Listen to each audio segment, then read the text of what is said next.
right, thank you for having me back again to talk about the MyFaRM risk management. My name's Shannon Dill. I'm with University of Maryland Extension. I'm the Extension Educator in Talbot County, and my background's in farm management, and the last session that you heard me talk about is in financial statements. It's looking at the balance sheet, the income statement, the cash flow statement, but tonight we're going to talk about crop budgeting and record keeping. So this is for your production records. This is for your personal farm decision making. So you can report properly to all the different places that farmers have to report their information. So just to kind of talk a little bit, good manager plus good production is farm profitability, right? We all want that big green circle there, that farm profitability piece. So often you've got to be able to balance the time between being a good manager and being a good producer, a good farmer, right? So we talked about the contents of a business plan, and you've got the business planning workbook. These are the different pieces of it. And tonight what I'm going to be talking about is back into this enterprise analysis and plan. So I just want to review what we talked about last time. We talked about the balance sheet, right? That gives you your net worth. That's your assets and your liabilities, what you own and what you owe. Often is needed for when you go to a lender and they're trying to look at how much they can loan you. They're looking at that net worth. The next one is the income statement, and that is the profit and loss. It's also called the P&L statement. And then the last one is the cash flow statement, and the cash flow is your checkbook. All right, that's your ins and outs of the checkbook. So all three of these are very important pieces of your financial plan, but they give you very different pictures. Okay, we talked about that last time.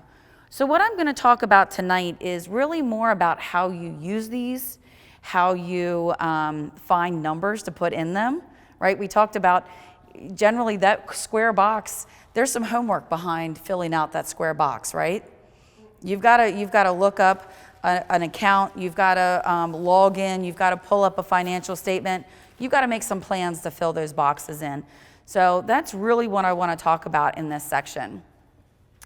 And I'm going to start with the term enterprise budget. And I think we sort of introduced this last time, but what an enterprise budget is it's an organized listing of your estimated gross income and costs, which can be used to determine the expected net income for an enterprise.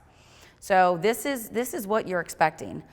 I work with these from everything from a beginning farmer. So if I'm a beginning farmer and I'm like, you know what, this year I'd like to try growing raspberries, okay? Well, I need to sit down and figure out what are the plants going to cost, right? What is the pesticide that I might need? What is the fertilizer I might need? Is there trellising systems I might need? Is there equipment that I need? So this enterprise budget might help me think about a new enterprise. It also helps me think about, it helps farmers that have current enterprises. We use this all the time in grain marketing.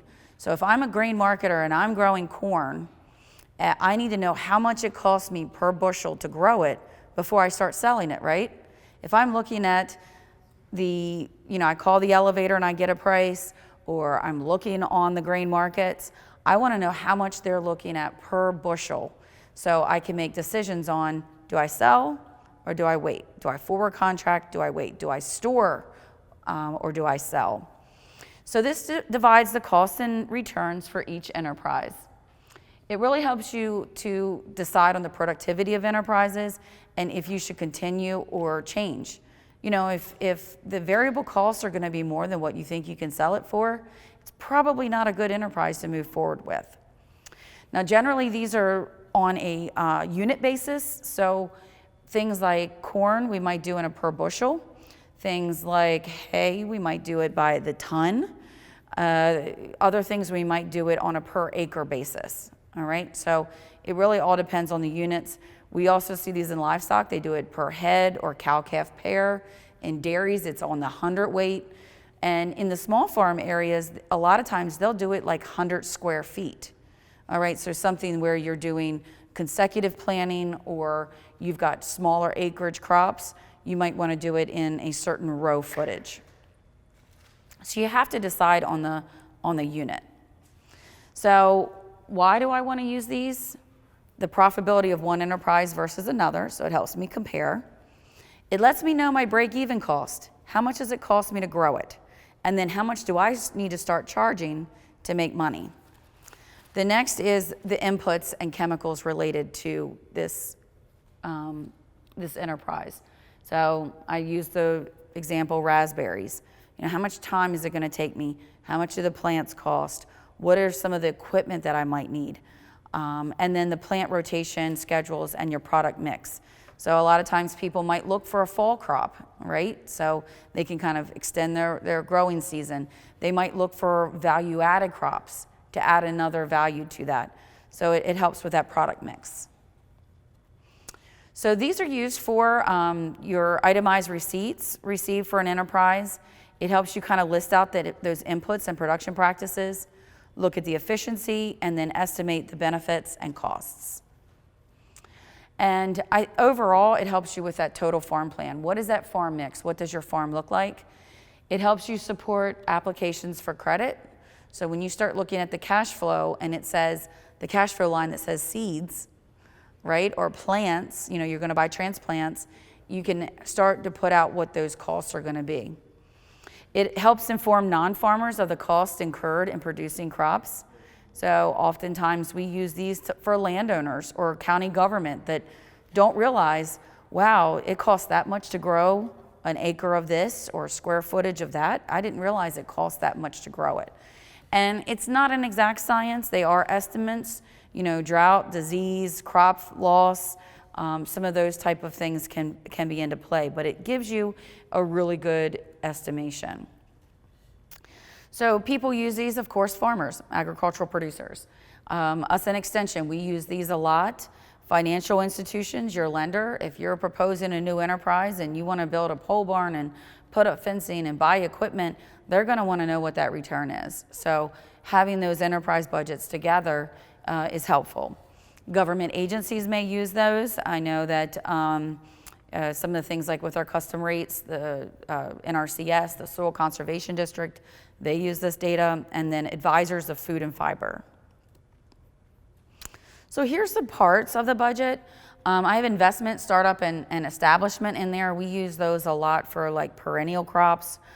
When we created the vineyard budgets, we needed to account for the trellising, the wood and the wire and all of those things that went to deer fencing that went into startup of that.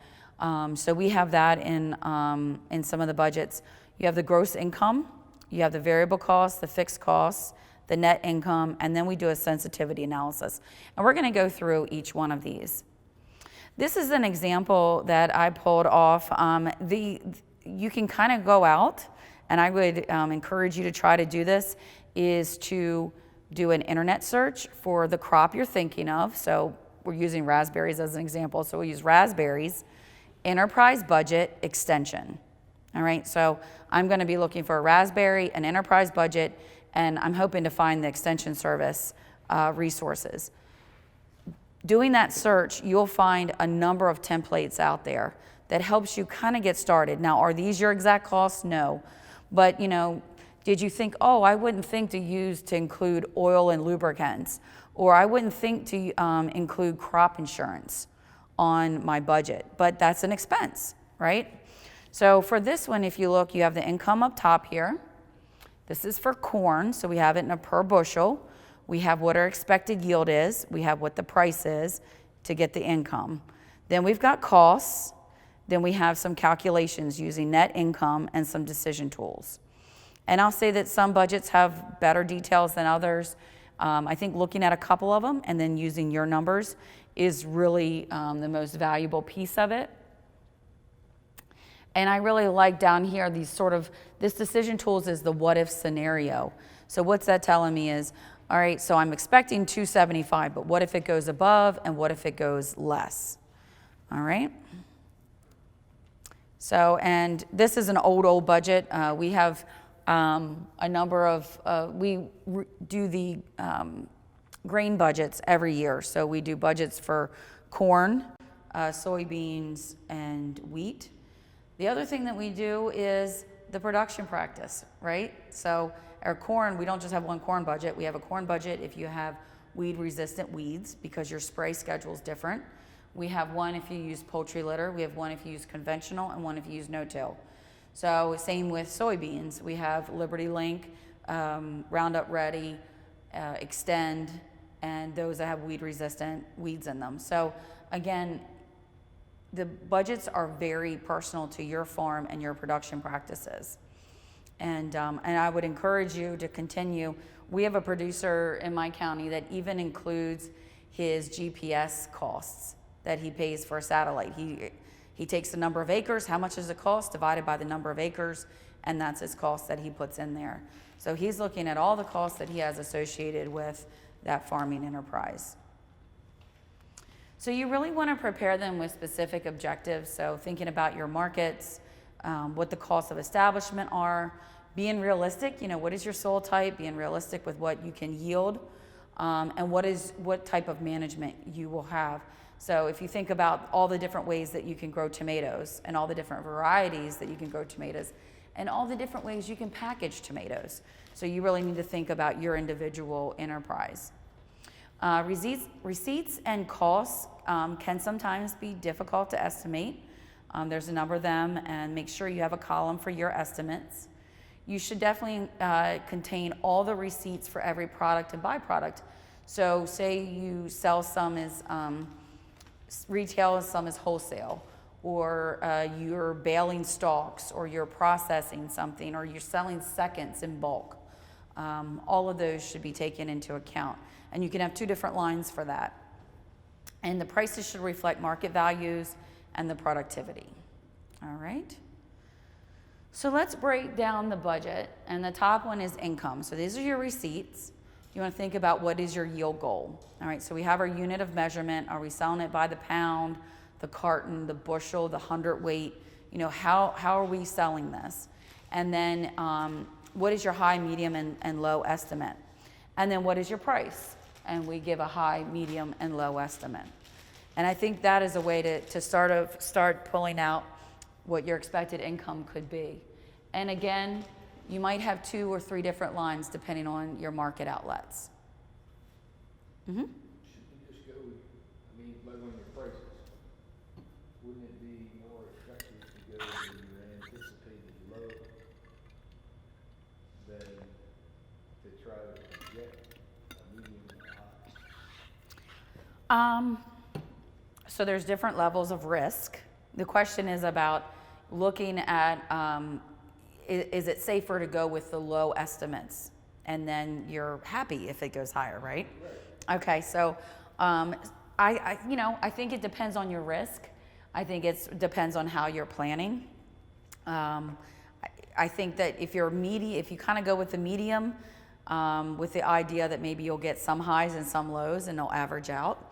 So I do think that that's a way to look at it, and to be very conservative.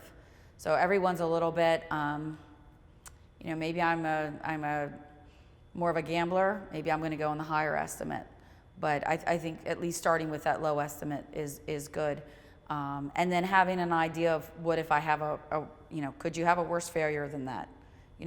What is that level of low? Okay. But good question. All right, so quickly we get out of income and we go into costs. All right, there's 2 kinds of costs. There's variable costs and there's fixed costs. So variable costs are expenses that vary with the output within a production period. So if I add another acre of raspberries, I'm going to add more plants. I'm going to add more fertilizer. I'm going to add more labor. I'm going to add all of these, pesticides, fuel, anything that I need. If I add another animal, I got to feed them more feed, right? So that's variable costs. And again, don't forget to include labor, crop insurance, and all of those variable costs that come into the farm enterprise. Your fixed costs are expenses that don't vary with the level of output. So that's your building costs, right? You have to pay your mortgage no matter how many acres or how many animals you have, your machinery costs, your taxes, your insurance, and building and mortgage costs, right? So those are fixed costs. You owe those regardless. And they can be somewhat difficult at times. Especially when we're creating enterprise budgets, because everyone's situation's different. Maybe your mortgage is paid off and mine's brand new. So that's why in a lot of the enterprise budgets that you'll see online, when you do your searches, we'll use custom rates. So it's kind of that average. What would you charge to combine? Well, you know, somebody might have a combine paid for and somebody might have the brand new one. So that's why it's very, very important for you to have your own fixed costs put on that crop budget. And they vary because size, used, you know, new, used, different field operations. You know, maybe you don't have, maybe you don't use turbo till, so you don't have a turbo till that you're paying for, whereas others might be using that. So it all depends. And then land should be valued. I don't know if you necessarily want to go with, say, your property tax or, you know, maybe it's your rent that you're paying, but land should be valued somewhere in that fixed cost. When you look up and learn any of the financial when they're going through fixed costs, it's the dirty five is what they talk about, and it stands for depreciation, interest, repairs, maintenance, taxes, and insurance. And so that's just a way to kind of remember what those fixed costs would be. And it's these five that, again, are going to be fixed across your farm. All right, so what I have is an example here. And we use this a lot of times in our small farm example. This is an eggplant budget that I found online from Iowa State. I did a search, enterprise budget, eggplant extension, and this is what popped up, okay? So I just want to show how you might create your own, how maybe to put in your costs involved in some of these, and then how to make decisions from the budget. So the first thing to look at is, what is the size of this? All right, what's my unit? Well, let's see. I'm selling it by the pound, right? You see up there in the quantity there, I'm selling it by the pound. And this is in a 100-foot by 4-foot bed. All right, so I had to figure out a size, right? Do I have an acre? Do I have a raised bed? Am I growing in a container? What is the size? And then what can I expect from it? And how much can I sell it for? Now, if I was going to, say, a couple farmers markets, I might have, you know, maybe eggplant seconds and eggplant firsts, right? Ones that look really, really good, going to a market that I know I can get a good price for, I might price them differently. All right, the next is this middle section, and this is your pre-harvest costs. Those are your variable costs. So you can see planting, and it's got all the labor involved. It's got the seed, the soil mix, all of those type of things that they're mulching it. So you can kind of get an idea, and they're buying transplants, okay? They got transplant. Then they've got, let's see, we're going down here, and you can see harvest. So they're doing it by the bag and how they're packaging. And then they have sort of an ownership cost in there. So they've got, for their fixed costs, is their irrigation system and machinery. So what they've done is they've charged, you know, we know it's not $7 for the year, right? But they've charged eggplant of value.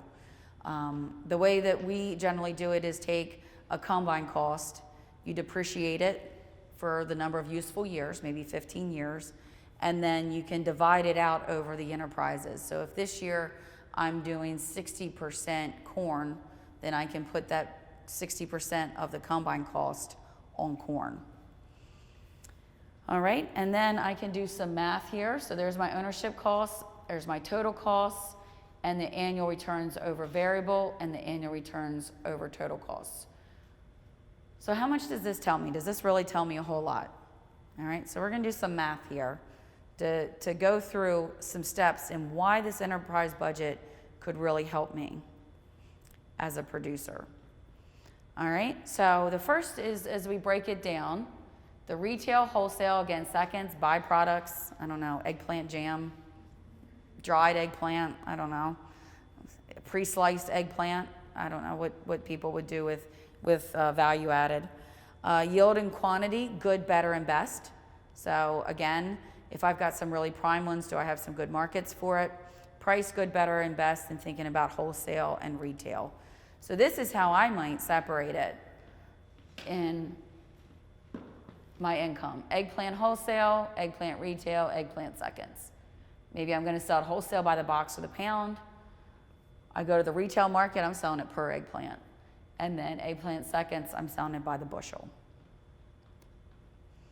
So then the variable cost estimates. So how do you start getting those numbers, right? How do I they've got a number plugged in there. Where do I get these numbers from?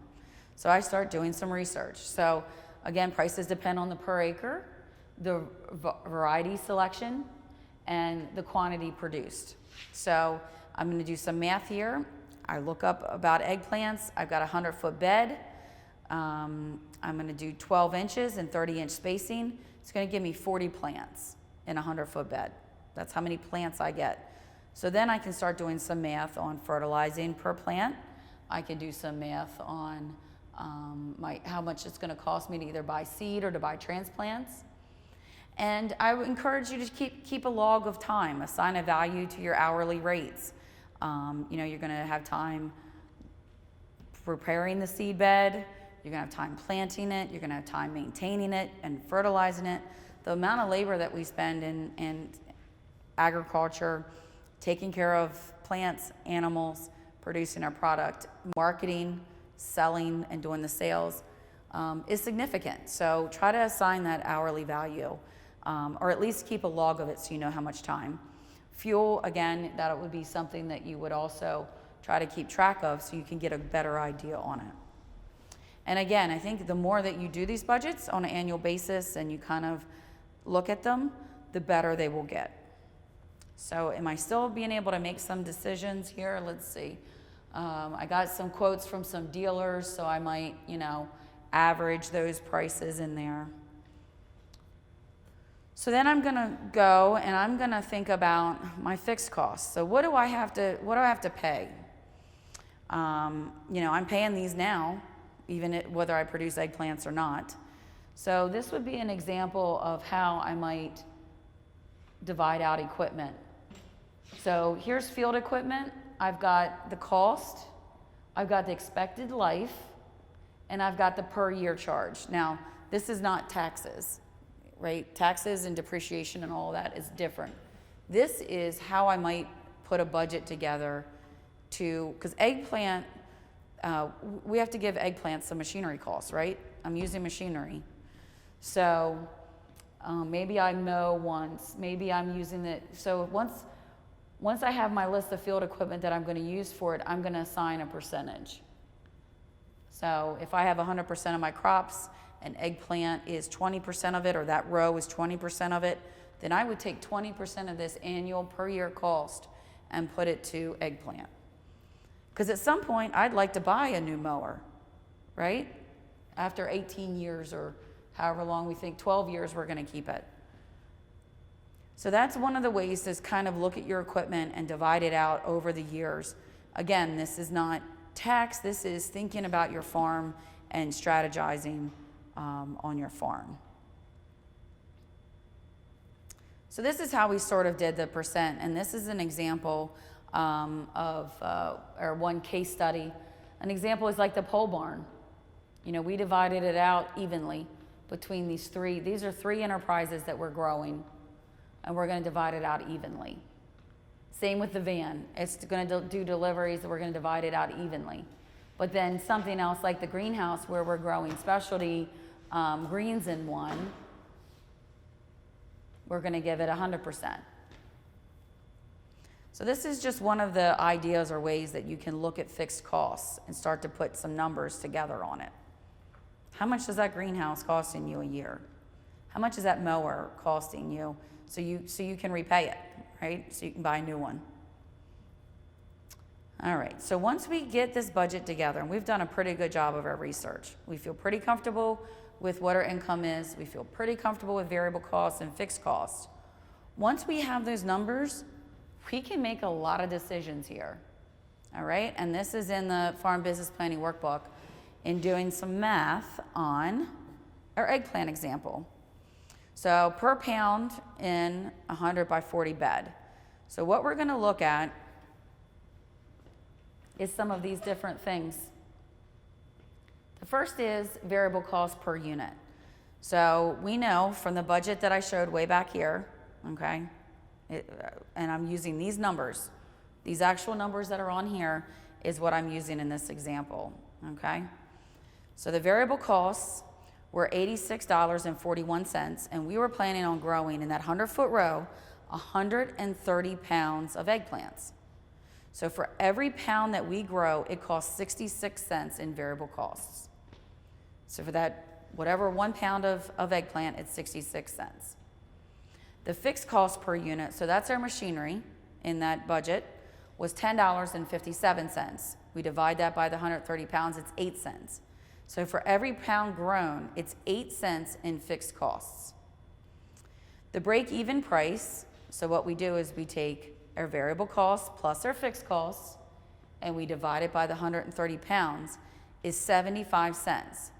So if I go to the farmer's market, I have to charge at least 75 cents to break even.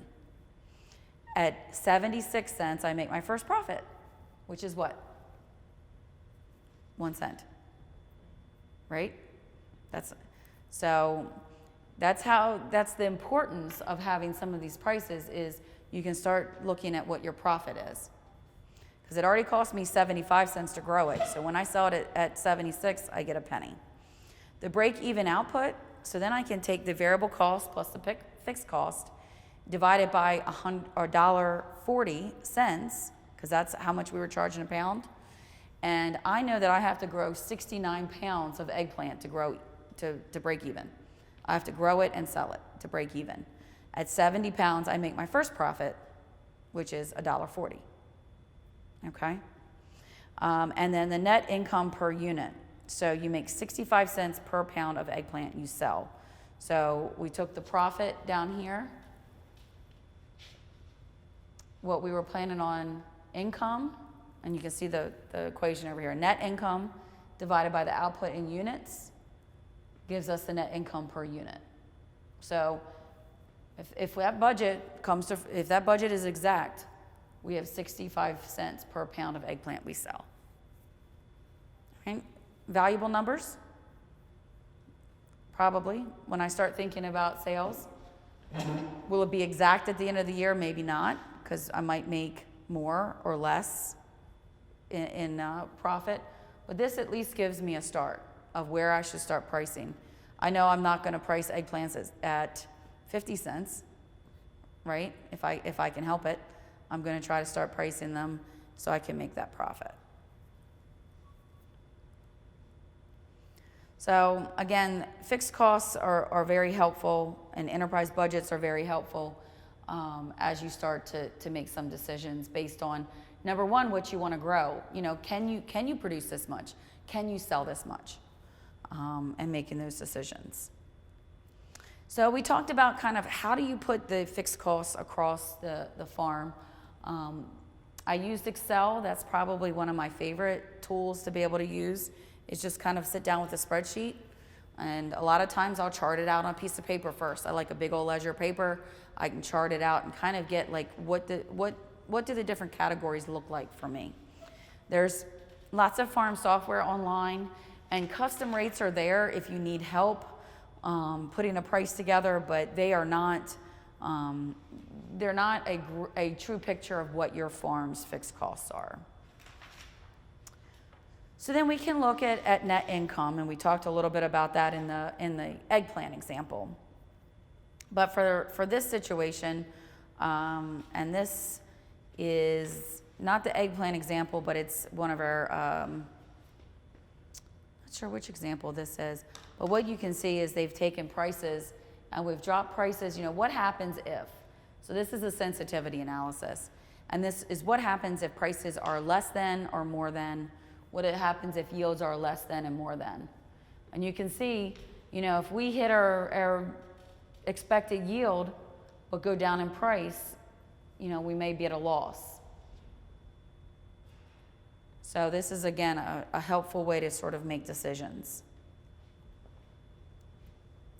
All right, so I would just encourage you to take some time. There's lots of templates out there, but to start really putting together that enterprise budget for the crops that you grow. Really sit down and think about what your inputs are, and then, maybe you tweak them. Maybe you make some decisions based on those. Maybe you source different seed. Maybe you're gonna save some seed. Maybe there's ways of cutting some of those costs. Maybe there's equipment that you're not using as much. Or maybe the equipment that you bought for one enterprise isn't paying for itself. All right, so just some final suggestions about the budgets, and we'll go into record keeping, is they should be prepared with specific objectives in mind. Thinking about what market you're going to, thinking about the costs on establishment, the cost of getting, purchasing the equipment or maintaining the equipment.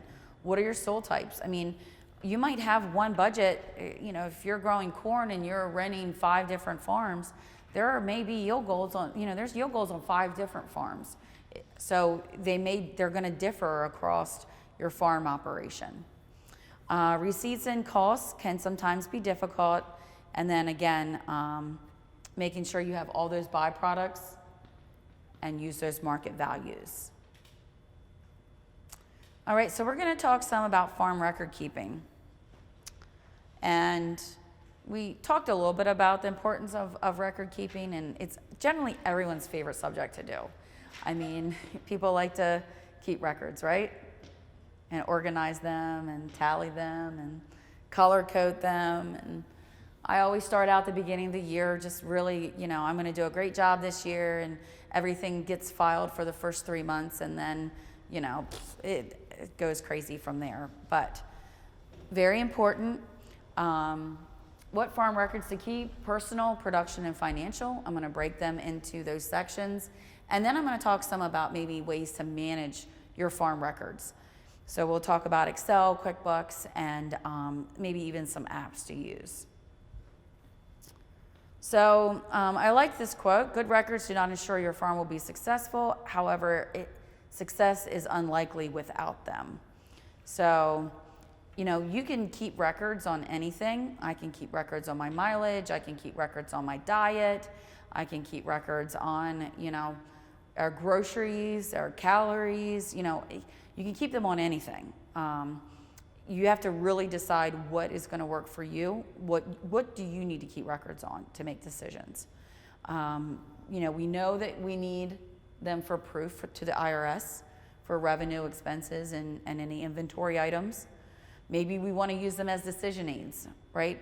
Records help make decisions on purchases, employees, enterprises. Do you have an employee at the end of the year or 1099 that you need to make some decisions on? Maybe it's deciding on equipment or not renting a farm. So there's also institutional requirements. So we know lenders need records, right? They need their balance sheet and your tax records. FSA needs records if you're reporting your crop production. Crop insurance needs records, and they require production acreage reports. We also know that we have to report in Maryland for nutrient management. We report on pesticide use if you're using biosolids and irrigation. All of those require records. So there's lots of things. And is there any one software that does it all? Fortunately, it's not. There's no one package software that can do the financial, that can do the production, that can do the environmental all together. And so we've got to figure out how to keep those. All right, so we'll talk about your personal records, and we talked some last time about household budgeting and trying to keep household budget records, that type of thing. But you want records to keep and never throw out. These are permanent records that you need to have somewhere. And this is, again, a great time as you start to wrap up your year end, start a new year, a great time to think about that. So you always keep your tax returns, any legal documents, any vital records, any retirement and investment accounts. Those are things that you really don't want to throw out. The business records, you really need a permanent file for financials, any legal documents and licenses. Your tax records for 6 years at the minimum. The IRS can go back 6 years to audit. So those would be like your receipts or any of that kind of stuff that you're keeping. A minimum of 6. I generally try to scan them in and try to keep a copy of them somewhere. Your everyday paperwork, keep it for 3 years. That's your monthly financials, credit card statements, utilities, medical bills, any of that. And then some uncategorized ones might be car, keep it till it's sold, credit card until it's reconciled, and any policies and warranties at least until they expire. Definitely have a shredder or use community shredding services, or this time of year I like the bonfire, but there may be things that you don't want to put your personal information out there. So try to have somewhere to put it. And this company has some great guidelines for organizing and keeping your records together. So trying to get a filing system, I mean, everyone's filing system's a little bit different. Everyone has different types of files. I mean, I've got some for each of my kids. I've got some for animals. I've got some for my husband's accounts, for my accounts. So everyone's looks a little bit different, but trying to get at least somewhere where everyone knows. And I like to use I think this year's a good term to use, in case of emergency or something happens to me or what's going on, that there's access, that somebody knows where all of those type of documents are. And one of the things I worry about now is we keep them so electronically, just like some of our files between my husband and I don't know that he has access to them because they're in a account I have online. So, so trying to make sure that you have that communication is really important. All right, so we're leaving from the personal side, and I know we talked about last time, there is that marriage, right? Because it is you have a farm business, you have that personal side, and then you have that business and that farm side. So again, looking at ways to keep your records, we'll divide these into 3 categories. So your resource inventories, your production accounts, and your income and expense records. All right, so what are resource inventories? This is your assets. So, we talked about creating the balance sheet, but this is really where your balance sheet starts. Are putting together what are those assets you have? When was the combine bought? How much do you still owe on it? When was the mower bought? When did you put up the pole barn? So count and assign value to your resources and equipment on your farm. Assets are the items you own. Liabilities that indicate what you owe. And then it, again, assists with your taxes. You've got a listing of all your resources. It assists with your insurance, right? So the insurance company knows that you own a 2000 whatever and a 19 whatever. And then it might help with some purchasing decisions too. So this is just some spreadsheets on how you might want to do it. But having it listed out like this, I know some people take pictures, they take photos, maybe take a photo of all the VIN numbers, what's on there. But you might want to add, the original purchase price, maybe it's a tag number, a serial or ID number. Include everything, your machines and your implements, and then again, if you want to do photos. And this is just an example of 2 ways in how you might organize like an equipment inventory. This is one that, and you might want to just keep adding on if you've got equipment, a category for equipment. The next is your building and structure inventory. Do you have, high tunnel, pole barn, livestock barn? Maybe it's fencing, maybe it's, I'm trying to think other types of building and structures you might have. Grain storage, any of those walk-ins, coolers, any of that kind of stuff.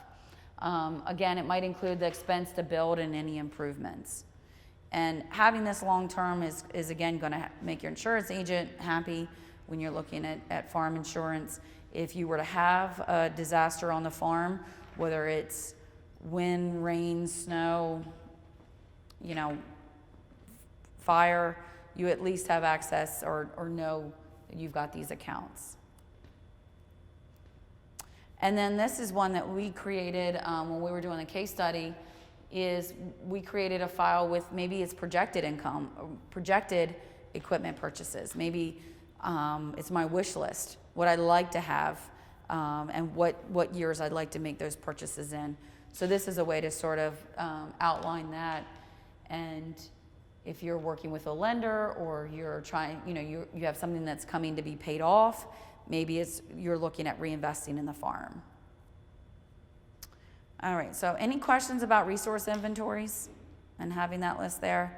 That one's a pretty easy, it just takes some time. It's usually pretty easy to pull up, to start to organize and put together. All right, production records. So this is the next one. So we have resource inventories. The next one is production records. These are used to measure and report the performance of crop or livestock enterprises on the farm. Crop records, what does that include? Maybe it's the soil conditions, maybe it's your cropping patterns, field layouts, building locations, your crop rotation, your varieties, your yields. We know in Maryland we keep fertilizer rates and applications. We have to keep records on our yields. Livestock records, maybe it's mortality, it's breeding, it's performance, it's feed information. How do I know how much feed to buy this year, or how much hay to buy this year? You keep a record of how much you bought and how much you used and what you bought it for. So again, these production records, some of them you're required to keep, but others really just help with decision making. So I would think about year after year, what would be something that you'd want to have to keep records on? Maybe it's labor, the amount and timing required per operation. Maybe it's for pricing or production expenses. So think about that for your production records. So I'm going to go through a couple examples. This is one of our case studies. This is for the high tunnel that I've shown before earlier. And this is just, what are we doing? What are we doing on the farm to go through these different production plans and production activities? All right, and we kind of keep a monthly chart of that. Maybe it's looking at crops, okay? And this is a great seasonal chart that the Department of Ag uses to let people know when things will be, or this is a seeding time. This is a harvest schedule. I've seen these also for when crops are in season, that they can be purchased at the markets, or planting times. So this is just kind of a chart to kind of see where are some gaps, where are you going to be really busy. This is an example sheet for grain crops, all right? And we know when those weight tickets starts coming in, they're kind of crazy. They're crinkled in the windshield of the truck, and we've got to figure out which farm those came off of, how many acres it was, and trying to keep a record of the bushels. So this is a way that we've kept created for these grain crops. And then in Maryland, we have to keep the nitrogen use. So this is just a spreadsheet on how much fertilizer was used on the different crops on a per acre. And if you're crop sharing as opposed to cash rental, if you're crop sharing, this is even more important because you've got a landowner involved that's wanting to know, well, how much did you make off my farm? How many acres did you harvest? How much did it cost? So this is just an example of different production records you might want to keep. All right? And why you would want to keep those. I've seen poultry houses use water, keep records on how much water is being used, temperature, and some of those type of things. I'd also encourage projection and actual. So what are you thinking you're going to spend, and then what did you actually spend? How much hay did I buy, and how much hay did I actually use? All right, and then this is just another way to keep sort of that production and actual. So lots of different ways to keep it. It's just really what works for you, and what do you need to make decisions. And then this is an example of livestock, number to be sold, number to be purchased, projected number, expecting selling price, just kind of some ways to keep some records. All right, so any questions on production records? Maybe some tools that you've used that have been helpful, especially organizing all the grain receipts that come in or managed. I know that gets kind of crazy. All right, so the last one we'll talk about is financial records. So we've talked about resource inventories, production records, now financial records.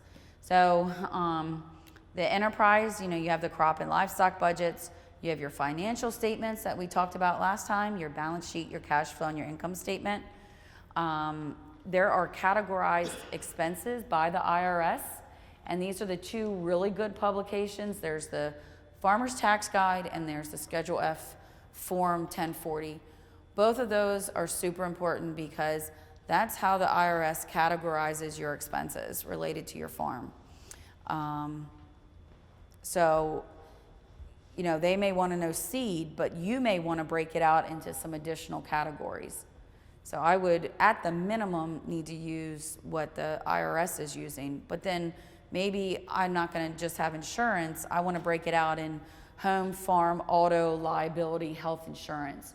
Or maybe with the crops by classes, poultry, crops, custom services, or maybe you want to organize it as spring, summer crops, fall crops. You can break them into many categories as you're doing your finances.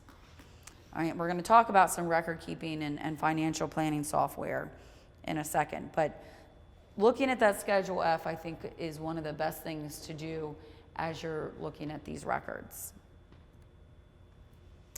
All right, so we talked about the enterprise budget, and this is the Berry budget from our case study. And again, we are able to take that and add up. This is what I think we're going to use in plants. This is how much the plants are going to use, so I can create that cash flow statement. Here's the example balance sheet for that farm, which gives me my net worth. I have to turn this in every year to my lender because they want to know what I'm buying and what I'm owing, right? The cash flow statement, and this is really impossible. Again, these boxes look pretty easy, and I got some pretty round numbers because we made this up, right? But marketing, I have $1,000 written there, or let's say in 2009, I'm going to spend $6,020. Well, where did I get that number from? So you've got to do some research behind this. So when we're looking at these sheets, I can sympathize with creating these budgets because it's more than just filling this box in. There is some research that goes into it. Utilities, how much are my utilities a year? Can I put a number on that? How much is my insurance? Maybe I want to divide this out more. But again, each one of these boxes takes homework to fill in. All right? So this was an example. You need labor information to complete line 13, which is your higher labor. You need production costs to complete 8, 9, and 10. And you need a marketing budget to complete line 18. So again, they all take some research. All right, so how do we manage all of this? And again, there's so many types of records that can be kept. You need to make decisions on what records are necessary and those that are helpful to your farm business so you can make decisions. So how are you going to organize this? You need to be able to find information, and you need to have it quick and easy to use. That's all we're asking for, right? We need to organize our records, and we need to find them and get them quick and easy to use. So there is the paper option, but I think in these days, in this world, it is more and more difficult to use just the paper-based system. We do still have people that use Farm Credit has a book where people can hand record in. There are still a few people that do their tax records by hand, but for the most part, they're using some type of software or computer to help them organize this. So we'll start off by some of the templates on Microsoft Office. And if you've ever gone into the new section, when you're opening up, you can go into new. There's really tons of templates out there. And we've done some classes where people have come back and said, you know, I didn't realize Microsoft had a timesheet. I needed a timesheet or a purchasing invoice or a receipt, you know, a receipt design, and they can create those for you. So that's one of the great ways if you use Microsoft Office. Those templates are really good. Excel, you've seen this in a number of places so far. It really is software that helps organize. You can put formulas in there so you can add things up. What I really like is that you can then change things and you can see how it works. So what if I don't buy as much seed, or what if I charge less in here, and when you make that change, it does it all automatically. I use the help function a lot. I mean, it's really helpful. If you want to figure out how to do something, you can type it in the help, it works. I create a workbook with worksheets. So the grain sheet that you saw, you know, we create this and we create worksheets all across this.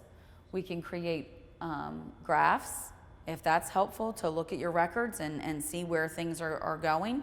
You know, where sales peaking, where sales dropping. Some people like it in pictures more. You can filter things, which is really nice. And you can copy them year after year. And then I do like to save them. I have a lot of Excel files because instead of overwriting one, I save it as a new one and I'll put the date. So I'll use this like here, new _9_26_2018. And then I know that was done that date. And if I need to go back or I made an error, I can go back to one before it. All right, you guys using Quicken or QuickBooks at all?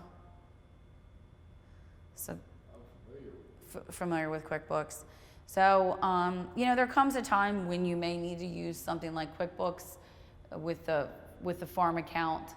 They do have a farm account in there that creates the Schedule F for you. If you're 1099 anybody, you know, if you have a custom operator that comes in and does work for you and you're 1099ing them, they can do that and track payroll. It will write checks for you. It will create the financial statements. It will create invoices. It definitely takes some time investment in learning how to use it. I would say QuickBooks is more business related if you want to do paychecks. Quicken is more for personal accounts and smaller accounts. It'll manage some of your lines of credit. And there's a number of classes and there's a number of tutorials online on how to use these. But there may come a time with your farm records and your financials where you do need to have something more than just the checkbook. You know, it looks a little intimidating when you open it up. This is kind of where it looks. It's just a little map of things. And really, honestly, you use like 3 of these icons. The other ones you don't use, like, you know, payroll center, receive payments, estimates. You know, most people use over here where banking is or company. And then this is an older version of QuickBooks. Every year they come out with a new one. It looks a little different, but this is the chart of accounts. So this is how you might create all the different accounts that your farm might have. And you can see over here we've added things like sales breeding, sales crop, sales grain, sales hay, sales livestock, insurance, crop insurance, disability insurance, liability insurance, workman's comp. So we've added a lot of things in here so we can track it under the expenses. And the nicest thing about having this information is all I have to do is click on one of these words or one of these lines and it shows me everything in that category. And I can go back as far as QuickBooks goes back. So if I want to see breeding sales for the last 10 years, I can click on it and run a report that quick if I've got the data in QuickBooks. Writing a check, this is the way you would write a check and a check register. And then I thought I had deposits on here, but I don't. And then you would do deposits as well. All right. There are some apps out there. Farms.com has a ton of them, over 500 apps listed. I haven't found one that I love. I have some that I play around with. Most of them are like, Tractor House or the weather app or checking prices, not necessarily in the record keeping area. I know pesticides and fertilizer is one of the ones that has become more popular as an app to be able to record, while you're out in the field. No one notebook software app is going to meet all your needs. So that is the truth. Most use a mix of written and electronic, how it works. We have some people that write checks and then enter it in QuickBooks. My mom has Quicken, and for their business, she just enters everything. It's a smaller business. She enters everything at the end of the year. They have a checkbook. They just enter everything at the end of the year. My sister has QuickBooks, and she uses it daily through the cloud-based system doing, invoices and estimates. We have QuickBooks at the office and probably use it, 4 or 5 times a month. So I think it really is going to depend on what works for you as far as the record keeping goes. But time is definitely time and patience. And just like learning QuickBooks, it takes some patience. Learning Excel takes patience. I mean, you can click, and all of a sudden, your spreadsheet's blank and you don't know what it's calculating. So I think that trying to figure out that filing system and that record keeping system for your farm is extremely important for farm decision making. So I showed this earlier, but it's up here again about the Farmer's Tax Guide. You can print off the one. It's 90 pages. They publish it each year. The first 5 pages usually give at least what the update is for the new tax law. So even if you don't look over it all, you may want to go through what the changes are. And we've got some examples and spreadsheets that are out there. I would, do some searching and see what works for you. Start tweaking it. I was trying to keep records for the grain site, for the grain tickets, and I kind of took a template and I knew what I needed, so I just started kind of my own. So I think there's plenty out there to look at. And this is my contact information if anybody has questions about the spreadsheets or finding some of the data that I showed. Most are posted on one of these 2 websites, but we've got grain prices, we have vineyard budgets, we have our grain marketing site that shows lease agreements, crop budgets, and custom rates. So if anybody has any questions, I'd be happy to answer them. It's just like the financial statements, it just takes time. It takes time to sit down. And I think once you're organized and you get in a rhythm of doing it, it makes it a little bit easier. But, filling in those blanks is not easy. I mean, it looks like a box that you can just type it in, and it's not. Same with the IRS. When you do your taxes at the end of the year, it has one box for January through December of expenses that you've got to dig through, and then you have to support with receipts and all of that. So